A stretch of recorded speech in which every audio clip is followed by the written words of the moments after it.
Fala galera, sim, eu voltei depois de tanto tempo sumido para trazer mais um vídeo para vocês. Como vocês já sabem, eu chamo Marcos Gabriel e eu quero apresentar para vocês um devocional, pode-se dizer assim, do Salmo de número 23. Aquele Salmo de Davi que é muito conhecido, você deve conhecer.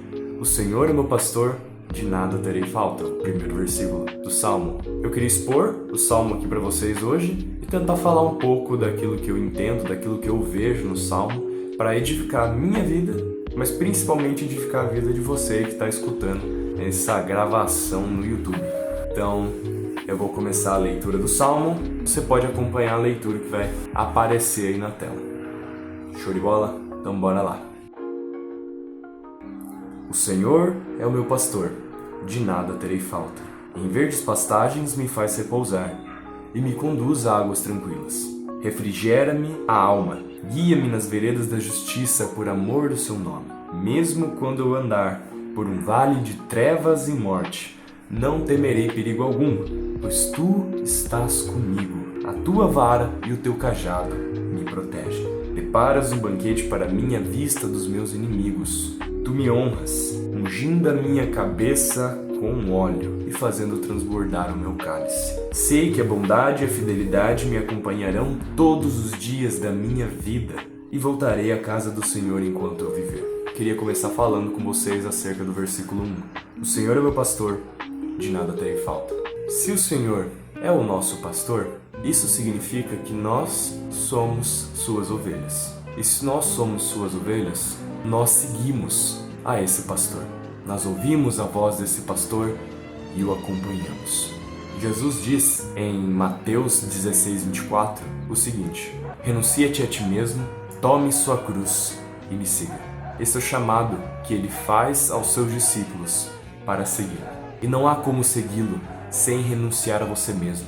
O que significa renunciar a você mesmo? Significa abandonar o seu caminho de pecado e começar a trilhar o caminho e a vontade de Deus. Se Deus é o nosso pastor, é assim que a gente deve seguir, em subordinação, em submissão. O que é submissão? Se submeter à missão, se submeter à vontade de Deus. O termo Senhor na Bíblia, ele não é resignado para falar de uma pessoa de idade. Esse termo significa que Deus é nosso dono. Nós pertencemos a Deus. Essa é a ideia de Senhor na Bíblia.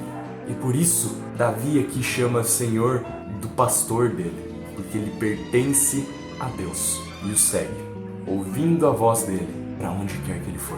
Por isso, o Senhor é o nosso pastor. E estando ao lado desse pastor, nós não temos falta de nada. Por que de nada ele tem falta? Porque Deus concede tudo o que é necessário. Ele não nos deixa faltar nada, coisa alguma. Tem um reformador que chama Richard Baxter e ele disse: se o Senhor é meu pastor, então aquilo que eu não tenho eu não preciso desejar. Tudo aquilo que é necessário, se nós seguimos a Deus, já nos é concebido, já nos é dado por Ele. Então não tem por que desejar mais nada. O próprio Jesus diz: buscar em primeiro lugar o reino de Deus e a sua justiça, e todas as outras coisas serão acrescentadas. A gente tem que colocar Deus, a justiça dele e o reino dele em primeiro lugar nas nossas vidas. E então nós teremos tudo o que é necessário. O problema é que a gente quer as coisas que vão ser acrescentadas primeiro. Só que a gente tem que buscar ele, buscar a justiça dele e o reino dele primeiro. E então as outras coisas vão ser acrescentadas. Então, tendo Deus como nosso pastor, a gente se vê nesse lugar de suficiência. Não por causa de nós, mas por causa dele. Ele é suficiente e nos preenche. Continuando então, versículo 2. Em verdes pastagens me faz repousar e me conduz a águas tranquilas.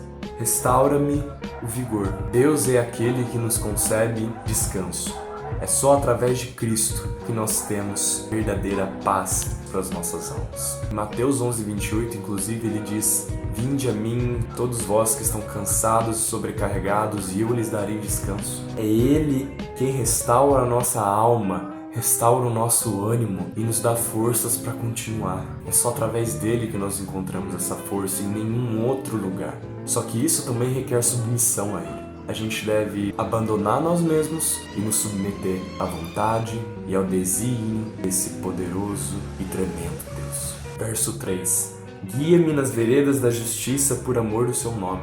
Deus é quem nos guia no caminho correto, no caminho da verdade e da retidão.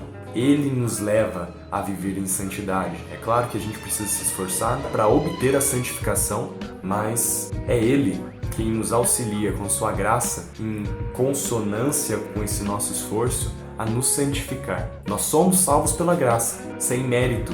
Não foi um esforço da nossa parte a salvação, foi um esforço unicamente dele.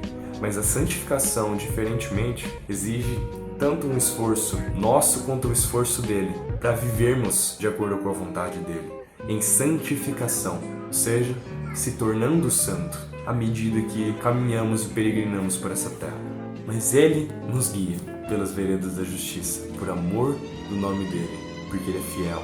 Versículo 4: Mesmo quando eu andar por um vale de trevas e morte, não temerei perigo algum, pois tu estás comigo, a tua vara e o teu cajado me protegem. Deus é quem está conosco, nos protege e cuida de nós em meio a nossas maiores dificuldades. Ainda que pareça que não há mais esperança, ainda que pareça que tudo já acabou, já era, não tem mais solução, Deus vem e nos mostra que Ele está conosco. Ele nunca nos abandona, por nenhuma razão, em nenhuma circunstância. Ele cuida de nós e nos sustenta, mas também Ele nos corrige.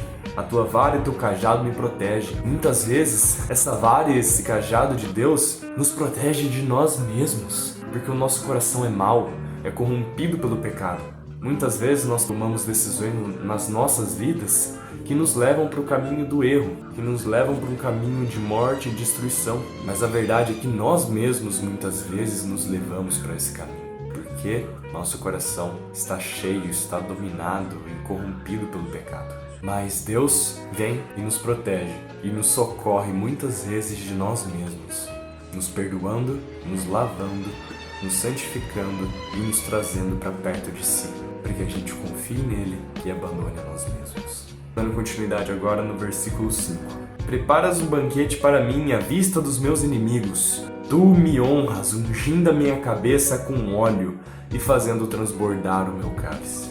Essa parte do Salmo pode dar a entender que Deus prepara uma mesa, um banquete, e tá lá os inimigos na frente dele olhando. Deus fazendo esse banquete, essa mesa para ele. Só que a ideia do Salmo não é isso. Aqui, o salmista está querendo dizer que ele já derrotou, ele já venceu os inimigos. E Deus é aquele que vem e festeja ao lado dele, preparando o banquete da vitória. Deus é aquele que luta as nossas batalhas. Ele vem e nos auxilia a vencer os nossos inimigos. E também vem e festeja ao nosso lado, comemorando essa vitória. Ele unge a nossa cabeça com óleo. Ungir a cabeça com óleo era um sinal de honra. Reis e profetas eram ungidos com óleo.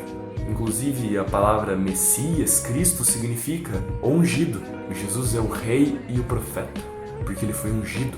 E Deus vem e concede a nós, meros pecadores, honra. A gente não merece essa honra. A gente não merece essa exaltação, mas Ele vem e nos concede isso, vencendo por nós as nossas batalhas. Versículo 6. Sei que a bondade e a fidelidade me acompanharão todos os dias da minha vida e voltarei à casa do Senhor enquanto eu viver. A bondade e a fidelidade do nosso Deus é perpétua, dura para sempre. Para com aqueles que nele confiam, a gente pode ter a plena certeza de que a bondade e a fidelidade desse Deus tão bom e tão maravilhoso vai estar conosco por toda a nossa vida. Seja no problema, na aflição que for, em dias bons e em dias ruins, na dor, na tristeza, mas também na alegria, na felicidade. Em todos os momentos, Deus nos acompanha com a sua bondade e a sua fidelidade, nos encobrindo com sua graça e nos encharcando com a sua misericórdia. Nós podemos confiar para sempre nesse Deus que é bom, que é misericordioso, que é santo, que nunca nos abandona, que é o nosso Senhor, que é o nosso pastor e que está sempre conosco, que estará conosco por todos os dias da nossa vida. Que o meu e o seu anseio sejam de Davi. Habitarei na casa do Senhor enquanto eu viver, por toda a eternidade, desfrutando do seu amor, da sua bondade, da sua misericórdia. Mas é isso. Obrigado pela atenção de vocês, espero que vocês tenham gostado do vídeo. Possivelmente esse vídeo ficou um pouco longo, então o que eu digo para vocês é que Deus abençoe a vida de cada um de vocês e que vocês tenham gostado desse devocional, dessa reflexão e consigam aplicar esses ensinamentos que eu espero que tenham sido valiosos na vida de vocês, beleza? Então eu vou ficando por aqui, que Deus abençoe a vida de vocês. Tamo junto.